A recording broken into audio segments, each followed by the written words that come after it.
അനധികൃത സ്വത്ത് സമ്പാദനത്തിന്റെ കണക്കുകളൊക്കെ ഞെട്ടിപ്പിക്കുന്നതായിരുന്നു. ഒരുപക്ഷേ PV അൻവർ MLA ഈ കണക്കുകളൊക്കെ പുറത്തുവിട്ടില്ലായിരുന്നെങ്കിൽ സ്വപ്ന സമാനമായ മണിമാളിക തിരുവനന്തപുരം നഗരത്തിൽ ഉയർന്നു പൊങ്ങുമായിരുന്നു. ആരും യാതൊരു ഓഡിറ്റിങ്ങും നടത്തില്ല, യാതൊരു കണക്കും ചോദിക്കുകയുമില്ല.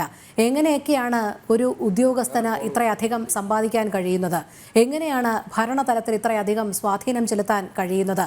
സർവത്ര നിയന്ത്രണവും ഈ വ്യക്തിയുടെ കൈകളിലേക്ക് എത്താൻ തക്കവണ്ണമുള്ള എന്ത് സ്വാധീനമാണ് ഇദ്ദേഹത്തിന് ആഭ്യന്തര വകുപ്പിലും മുഖ്യമന്ത്രിയിലുമൊക്കെ ഉള്ളത്? അല്ല, ഇതിൽ ഒന്നുമില്ല. അത് നമ്മൾ സാധാരണ നിലയ്ക്ക് തിരിച്ചറിയാവുന്ന ഒരു സംഭവം എന്താ പറഞ്ഞാൽ, കേരളത്തിൽ ഇപ്പോൾ വന്നുകൊണ്ടിരിക്കുന്ന ഒരു കാലയളവിനകത്തെ പോസിബിലിറ്റീസ് എന്ന് ഒരു സംഭവമുണ്ട്. ഈ സർക്കാരിനെ കുറിച്ചും ഈ സർക്കാരിൻ്റെ സംവിധാനത്തെക്കുറിച്ചും. ആ പോസിബിലിറ്റീസിൻ്റെ 95% എന്താണെന്ന് പറഞ്ഞാൽ നിലവിൽ ഉന്നയിക്കപ്പെട്ടിരിക്കുന്ന ആരോപണങ്ങളെ സ്ഥിരീകരിക്കുകയോ സാധൂകരിക്കുകയോ ചെയ്യുന്നതാണ്. അത് ആ പോസിബിലിറ്റിയാണ്. ഇതിൽ പിന്നീട് വരുന്ന 5% മാത്രമാണ് എന്ത് വരുന്നത്, 5% മാത്രമാണ് അത് നമുക്ക് വേണമെങ്കിൽ സാങ്കേതികമാണെന്ന് പറയാവുന്നത്. അപ്പോൾ സ്വാഭാവികമായും ഈ 95%-ന്റെ പോസിബിലിറ്റിയെയാണ് നാം സാധാരണ നിലയിൽ എന്ത് ചെയ്യേണ്ടത്, പരിഗണിക്കേണ്ടത്. അല്ലാതെ 5%-ന്റെ ഇതല്ല. അത് ഒഴിവാക്കി നിർത്തിയാൽ കേരളം ഇന്ന് ഭരിക്കുന്നത് തനി ക്രിമിനലായ, തനി കൊള്ളക്കാരായ, തനി തല്ലിപ്പൊളികളായ, തനി അസാൻമാർഗികളും ദുർമാർഗികളുമായ സാമൂഹ്യമായ വ്യവസ്ഥയെ സമ്പൂർണ്ണമായി അട്ടിമറിക്കുന്ന ജനദ്രോഹികളായ ഒരു സംവിധാനമാണ്. ഇവിടെ ശരിക്കും സംഭവിക്കുന്ന സംഭവം എന്ന് പറഞ്ഞാൽ കേരളത്തിലെ ഒരു മനുഷ്യന്റെ ജീവനും സ്വത്തിനും അവന്റെ സൗന്ദര്യബോധത്തിനും അവന്റെ സാമൂഹ്യ ജീവിതത്തിനും സുരക്ഷയില്ല എന്നുള്ളതാണ്.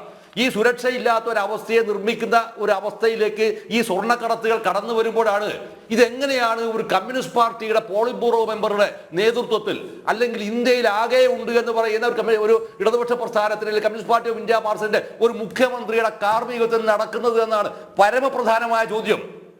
കൊലപാതകങ്ങൾ ഇങ്ങനെ ഒരു ഭാഗത്ത് നടത്തുക, മറുഭാഗത്ത് നടക്കുക, ജാതി ചെയ്യുക എന്ന് പറഞ്ഞാൽ ആ ഒരു സുപ്രീം സുരേഷ് എന്ന് പറഞ്ഞാൽ അവരെ നാഗാലയിൽ കൊണ്ടുപോയിട്ട് അവരെ ഗൺ ഡൗൺ ചെയ്യുക. അങ്ങനെ ആലോചിക്കുക. നിങ്ങൾ ആരാണ് സർ? നിങ്ങൾ ആരാണ് വാസ്തവത്തിൽ? ഇത്രയേറെ അനീതികൾ ഉണ്ടായിട്ട് പോലും ഈ പൊതുസമൂഹത്തിനകത്ത് നമുക്ക് പിന്നെ ഈ മുഖ്യമന്ത്രിയിൽ വിശ്വാസം രേഖപ്പെടുത്തണമെന്ന് പറയുന്നതിന്റെ യുക്തി എന്താണ് വാസ്തവത്തിൽ? എന്താണ് ഇതിന്റെ യുക്തി? ഈ യുക്തിയാണ് വാസ്തവത്തിൽ ഇവിടെ ഗൗരവതരമായി ചോദ്യം ചെയ്യേണ്ടത്. അങ്ങനെ ചോദ്യം ചെയ്യുമ്പോൾ മാത്രമാണ് ശരിക്കും ഉണ്ടാവുന്നുള്ളൂ ഈ കേരളത്തിനകത്ത് നിന്നിട്ട് ഒരു യഥാർത്ഥമായ പൗരബോധത്തിന്റെ രീതിയിലേക്ക് ഈ സംഭവങ്ങൾ വളർന്നു വരികയുള്ളൂ. ഞാൻ തിരിച്ചു ചോദിക്കട്ടെ, 164 എന്ന് പറയുന്ന കേസ് ഈ റിപ്പോർട്ട് ഇവർ കൊടുത്തതല്ലേ? ഈ 164 ഇവർ കൊടുത്തിരുന്നിട്ട് പോലും എന്താകുന്നില്ല? അതിനെക്കുറിച്ചുണ്ടായിരിക്കുന്ന ഒരു അന്വേഷണമോ അതിനെക്കുറിച്ചുണ്ടാക്കുന്ന നിരീക്ഷണമോ ഇതൊന്നും ഉണ്ടാവുന്നില്ലല്ലോ. ഇതില്ലാതിരിക്കാനുള്ള കാരണം എന്താണ്? അപ്പൊ ഇത് മുഴുവൻ, അതാണ് ഞാൻ പറഞ്ഞത്, ജുഡീഷ്യറിയെ പോലും സ്വാധീനിക്കുന്ന, എക്സിക്യൂട്ടീവിനെ സ്വാധീനിക്കുന്ന, ലെജിസ്ലേച്ചറിനെ സ്വാധീനിക്കുന്ന, PR വർക്കിലൂടെ എന്താ പറയാ പ്രസ്സിനെ നിയന്ത്രിക്കുന്ന, സാമ്പത്തിക മേഖലയുടെ സ്വർണ്ണക്കടത്തൂടെ മറ്റു ഒട്ടനവധി സംവിധാനങ്ങളുടെ അനധികൃത സമ്പാദ്യങ്ങൾ ഉണ്ടാക്കി തീർക്കുക. ആ സമ്പാദ്യങ്ങൾ ഉണ്ടാക്കിയിട്ട് ഏറ്റവും ഭീകരമായ ഒരു ഉദാഹരണമാണ് ഒരു ADGP ഇപ്പോ തിരുവനന്തപുരം കവടിയാറിൽ എടുക്കുന്ന ഒരു അതും താഴെത്തെ അണ്ടർഗ്രൗണ്ടിലാണ് ഒരു നില എന്ന് പറയുന്നത്. നിങ്ങൾക്ക് ഭ്രാന്തുണ്ടോ? വാസ്തവത്തിന് ഭ്രാന്തുണ്ടോ? ഇത്രമാത്രം അർമാദിപ്പോടെ ആഡംബര ജീവിതം നയിക്കാൻ ഇവരെ പ്രേരിപ്പിക്കുന്നത് എങ്ങനെയാണ്? ഇത് ഇങ്ങനെ ഉണ്ടാവുന്ന ഒരു ചിത്രം ഉണ്ടാവുക എന്ന് പറഞ്ഞ അർത്ഥം എന്താണ് ശരിക്ക്? ഈ പൊതുസമൂഹത്തിനകത്ത് ഇത് പണമില്ലാത്ത മനുഷ്യന് ജീവിക്കാൻ കഴിയില്ല എന്നും അധികാരവും സ്വാധീനവും ബന്ധങ്ങളും ഇല്ലാത്തവന് ജീവിക്കാൻ കഴിയില്ലാത്ത ഒരു അവസ്ഥ ഉണ്ടാക്കി തീർക്കുക എന്നതാണ്. നിങ്ങളുടെ അധികാരത്തെയും നിങ്ങളുടെ സ്വപ്നങ്ങളെയും നിങ്ങളുടെ സ്വാതന്ത്ര്യമോഹങ്ങളെയും അത് മുഴുവൻ ഞാനും എന്റെ കിങ്കരന്മാരും നിയന്ത്രിക്കുന്നു പറയുന്ന ഒരു ചീഫ് മിനിസ്റ്റർ ഉണ്ടായിത്തീരുക. എത്ര നാണക്കേടാണ് വാസ്തവത്തിൽ കേരളത്തിൽ ജീവിക്കുക എന്ന് പറയുന്നത്? എത്ര നാണക്കേടാണ്!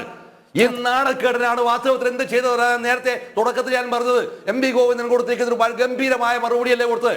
ആ മറുപടിയിലാണ് അദ്ദേഹം പറഞ്ഞത് അത് പാർട്ടിയുമായി ബന്ധപ്പെട്ടതല്ല, സർക്കാരുമായി ബന്ധപ്പെട്ടതാണ്. സർക്കാരുമായിട്ടുള്ള ബന്ധം അന്വേഷിക്കാൻ കമ്മിറ്റിയെ നിശ്ചയിച്ചിട്ടുണ്ട്. ആ കമ്മിറ്റി നിശ്ചയിച്ചു കഴിഞ്ഞാൽ 1 മാസത്തിനകം അതിന്റെ റിസൾട്ട് വരും. അപ്പോൾ വേണമെങ്കിൽ നോക്കാമെന്നാണ്. ഇത് അർത്ഥം എന്താണ്? കേരളം ഒന്നൊന്നര വിഡ്ഢികളുടെ സംസ്ഥാനമായി ഇവർ പ്രഖ്യാപിക്കലേത്. ഇത്ര അല്പന്മാരാണോ കേരളത്തിൽ ജീവിക്കുന്നത്? ആണോ? അങ്ങനെ കരുതാൻ ന്യായമില്ലാത്തത് കൊണ്ട് തന്നെ തീർച്ചയായും ഇതിനെതിരെ ഉണ്ടാവേണ്ട വലിയ പ്രക്ഷോഭങ്ങളാണ്, നിയമപരമായ പോരാട്ടങ്ങളാണ് ഉണ്ടാവേണ്ടതെന്നാണ് എനിക്ക് ഈ അവസാന ഘട്ടത്തിൽ പറയാനുള്ളത്. മേഡം.